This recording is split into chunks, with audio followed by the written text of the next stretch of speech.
Boa noite, alunos do primeiro ano. Vamos lá para a nossa próxima aula e hoje nós iremos tratar de significação das palavras, ou seja, as palavras da língua portuguesa, claro, trazem um significado específico e dependendo da grafia, do timbre, enfim, de alguns fatores, essa palavra vai ter um significado distinto. Por isso, no que diz respeito à significação das palavras, temos um determinado agrupamento e nós iremos estudá-los cada um agora. Então, primeiramente, nós temos os sinônimos ou palavras sinônimas. As palavras sinônimas são aquelas palavras que têm o significado equivalente ou igual a uma outra palavra. Então, para você que quer evitar uma repetição de palavras no seu enunciado, você vai utilizar um sinônimo. Por exemplo, eu tenho a palavra alfabeto. Alfabeto, certo? Eu não vou repetir essa palavra caso haja uma necessidade. Eu posso utilizar um sinônimo. Eu posso utilizar a palavra abecedário, por exemplo. Então, eu vou evitar uma repetição desnecessária de palavras no meu texto. Então, por isso, você, quando for fazer suas tarefas ou uma redação, você tem que ter um vocabulário bacana para poder utilizar um sinônimo e ficar, ou evitar uma repetição desnecessária de palavras, ok? Então, passando do sinônimo, nós temos o antônimo. O antônimo, ao contrário do sinônimo, é uma palavra com um sentido oposto a outra palavra. Exemplo, bem facinho. Tem a palavra bem, né? Qual é o contrário da palavra bem? É a palavra mal. Correto? Eu tenho a palavra luz, vou lá e tem a palavra oposta, que seria, vamos lá, escuridão. E assim por diante. Quando você tem uma palavra que ela é oposta a uma outra palavra, você tem um antônimo. Tudo bem até aqui? Não tem dificuldade. Ok? Agora nós iremos tratar do homônimo. O homônimo, a palavra homônima, é aquela palavra que pode ter a mesma pronúncia, às vezes a mesma grafia e o significado diferente. Ou seja, você vai determinar o significado de uma determinada palavra pela forma como ela é pronunciada ou pela forma como ela é escrita ou até mesmo o contexto do enunciado. Então, essas palavras homônimas são as que você tem que tomar realmente cuidado. Ela tem uma subdivisão ou uma classificação, digamos, um agrupamento. Então, as palavras homônimas, elas podem ser homógrafas,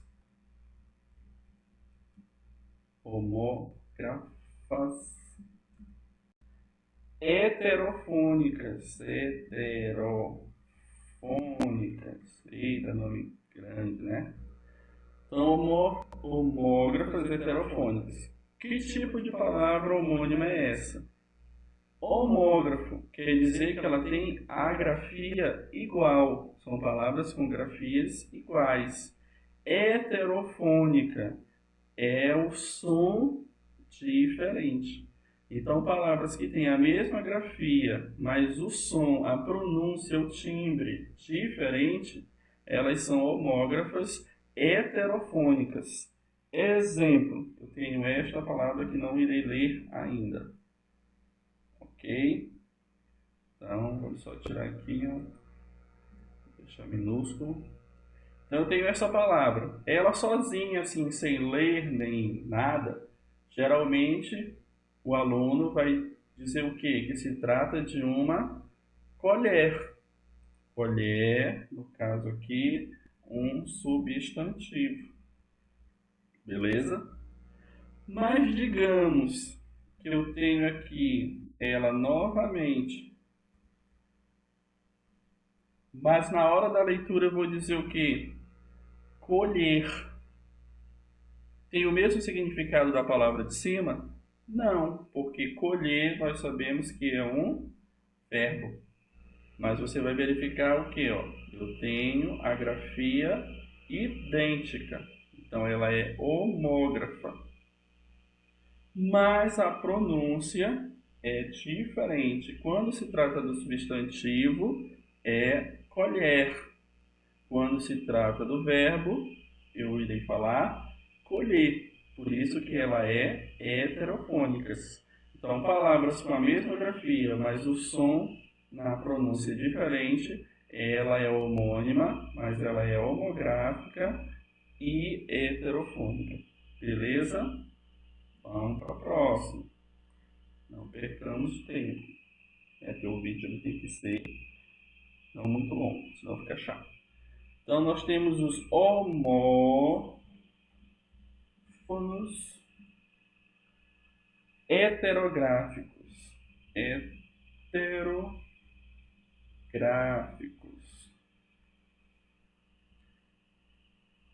Heterográficos.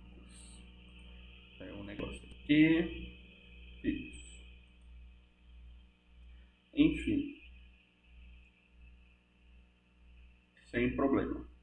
Então, os homófonos heterográficos são aqueles que têm a pronúncia igual, homófono, e a grafia diferente, heterográficos. Então, aqui a forma de escrever é diferente e a forma de pronunciar é igual.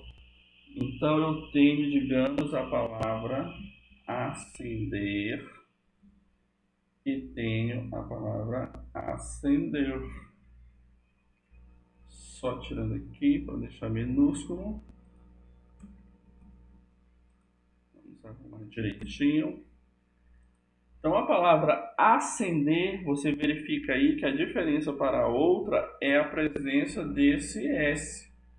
Então a escrita é diferente, mas a pronúncia é idêntica. Você não vai falar acender.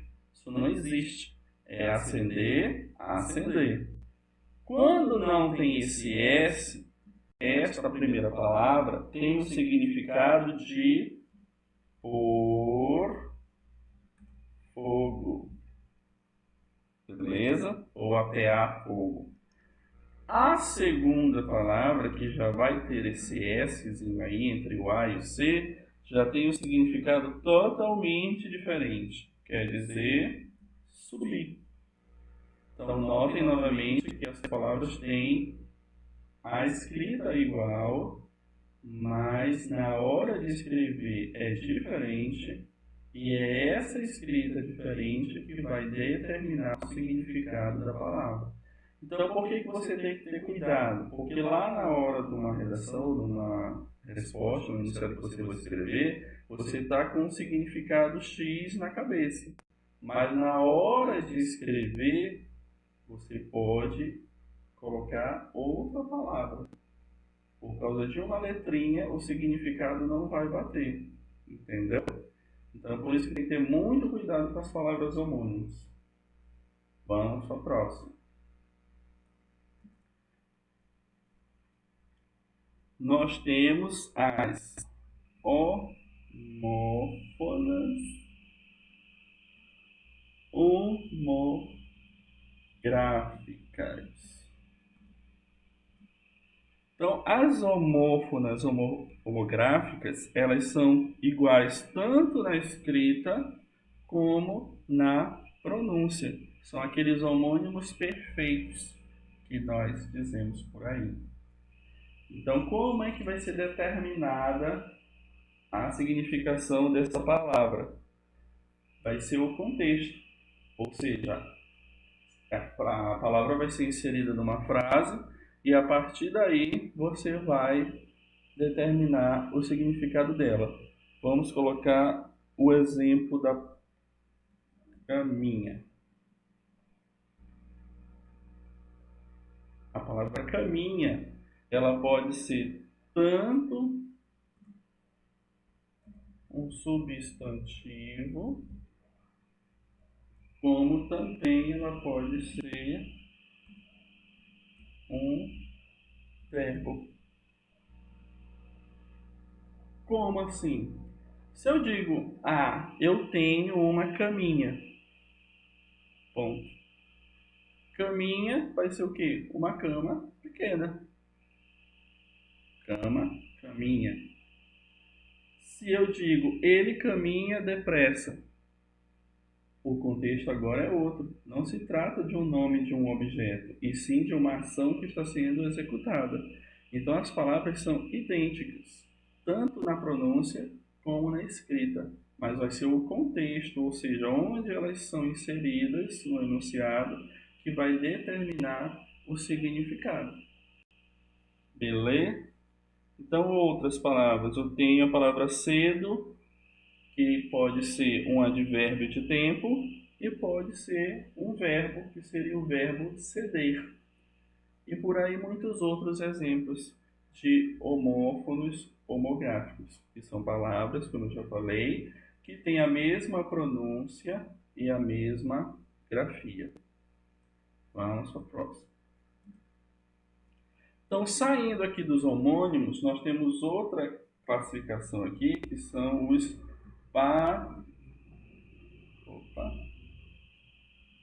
parônimos. Os parônimos são palavras parecidas na escrita e na pronúncia. Então, tem uma grande diferença das outras definições que nós temos para essa, que se trata de uma palavra parecida com a outra. Então, os parônimos, pode-se dizer que eles são mais perigosos ainda, porque pelo fato das palavras serem parecidas, você pode confundir na hora, ter um significado na cabeça e colocar uma palavra que não corresponde ao significado que você está pensando. Então, muito cuidado com os parônimos também. Então, exemplo, couro, que é totalmente diferente no significado de couro. Só que vai saber no calor da situação que a pessoa está fazendo uma prova. Aí ela está dizendo lá, o couro se apresentou hoje, foi magnífico. Ou, como nós ouvimos por aí, o pai arrancou o couro do namorado da filha. Então a palavra não tem nada a ver com o significado que as frases estão transmitindo. Porque coro é um grupo de pessoas que canta, né, ao mesmo tempo, a voz é emitida ao mesmo tempo, uma determinada música, é um grupo de pessoas, o coro. E o couro seria a pele, né? Então são palavras parecidas e com significados distintos. Vamos ver uma outra aqui. Ó, se eu cantar é porque eu estou escutando uma musiquinha aqui também para abafar o som e eu não ser importunado pelo mundo exterior. Tá só eu e vocês agora. Osso. Então eu tenho a palavra osso e a palavra ouço. Então eu vou lá. Eu ouço tudo que você está falando. Nietzsche, eu ouço tudo. Né? Então, a confusão está aqui. É ouço de ouvir e osso, que é o osso do corpo humano, né? Essa manifestação óssea que compõe o nosso esqueleto. Então, cuidado com os parônimos, tá? Tanto na hora da fala como na hora da escrita. Então, saindo dos parônimos, entremos na polissemia. A polissemia é quando você tem uma única palavra com mais de uma significação. Então, uma palavrinha simples, né? Ela pode ter várias significações. E o que vai determinar determinada significação para essa palavra, claro, vai ser o contexto, vai ser a frase, o enunciado que ela está inserida. Então eu tenho em um exemplo a palavra, eu tenho a palavra pena. Vou tirar aqui porque ela não é um próprio pena. Então a palavra pena, você pode dizer que pena é o quê? Uma pluma. Você pode dizer que pena é o quê? Uma peça de metal. Não é metal, gente, é metal, pelo amor de Deus. Pode ser o que? A punição. E pode ser dó. Então, só para deixar aqui mais claro, para escrever. Então, esta única palavra tem vários significados. Por isso, nós chamamos a palavra pena como polissêmica. Porque uma única palavra, esta única palavra, tem vários significados. Então, ela pode ser pluma, nós encontramos nas aves. Ela pode ser uma peça de metal para escrever, que é aquela pena que você vai lá, pinga na tinta e escreve. Tem a punição, que é a pena que o juiz dá para alguém. E a dó, né, que é aquele sentimento, né, que você tem em relação a uma outra pessoa quando você se compadece dela, você tem dó dela. Então, palavras que têm mais de uma significação são chamadas de polissêmicas. Beleza? Ok? Muito bem. E para nós encerrarmos, uma palavra, ela pode ter um sentido característico. Esse sentido característico, nós iremos enunciar aqui, que é o sentido próprio e o sentido figurado. O que é isso? Então, o sentido próprio de uma palavra é aquele sentido descrito no dicionário, ou seja, o significado real que a palavra possui.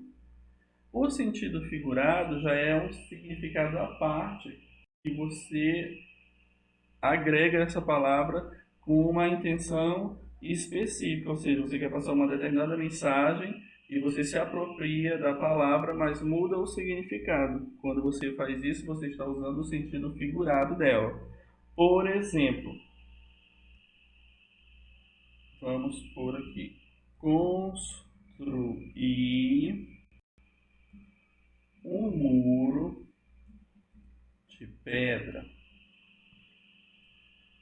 E aqui abaixo eu coloco Enio tem um coração de pedra. Então a gente percebe o que eu tenho a palavra pedra aqui e tenho a palavra pedra aqui. Então a palavra pedra, no primeiro caso, ela está com seu sentido próprio. Que a pedra foi utilizada para construir um muro de pedra. Agora, quando eu digo que o fulano lá, o tal do Enio, tem um coração de pedra, eu não estou dizendo que o coração da criatura é um pedaço de pedra, literalmente. Eu estou me apropriando da palavra para dizer que esse ser humano, digamos, não tem sentimento. É uma pessoa fechada, não sente nada. Então, a palavra pedra aqui está no seu sentido figurado. Então, essa é a diferença. O sentido próprio é o sentido real da palavra E quando você muda o significado para alguma situação específica ou passar uma mensagem específica, você traz a palavra no sentido figurado. Que, saindo daqui, nos leva à denotação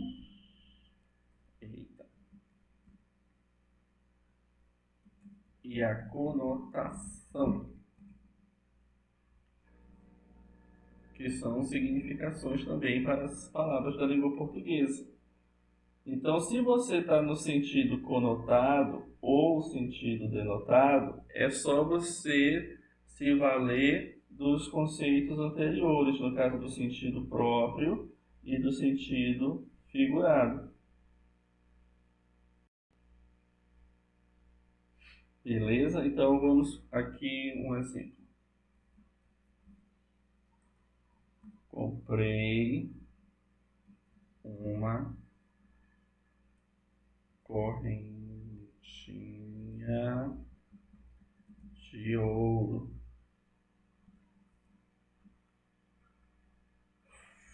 Fulano nadava em ouro. Então tá aqui, ó.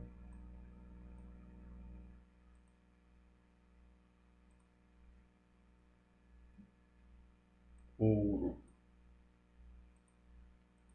Então comprei uma correntinha de ouro. Então o ouro, que é o metal, é feito a correntinha está no seu sentido real, então ele está no sentido denotativo, certo? Ouro, metal, material composto aqui da correntinha, está com o seu sentido denotativo, ou seja, o seu sentido próprio, o seu sentido real. Agora, quando eu digo que fulano nadava em ouro, quer dizer o quê? Que ele tem posses, que ele tem muito dinheiro, que ele tem a vida boa, enfim, são significados diferentes do significado real da palavra, ou seja, o sentido figurado, que nós dizemos que a palavra está no seu sentido conotativo. Então, se você pegar uma tarefa em que você tem que determinar se a palavra está no sentido denotativo ou no sentido conotativo, é só você verificar lá. Se ela estiver no sentido real próprio dela, ela está no sentido denotativo. Se ela estiver com o seu significado no sentido figurado, ela vai estar com o sentido conotativo. Beleza? Então, meus queridos alunos e alunas, essa foi a nossa aula sobre significação das palavras. Espero que ela possa ajudar vocês no tratamento das tarefas e na nossa futura prova quando ela chegar. Tá ok? Muito obrigado. O professor Juraci se despede aqui e até breve. Fui!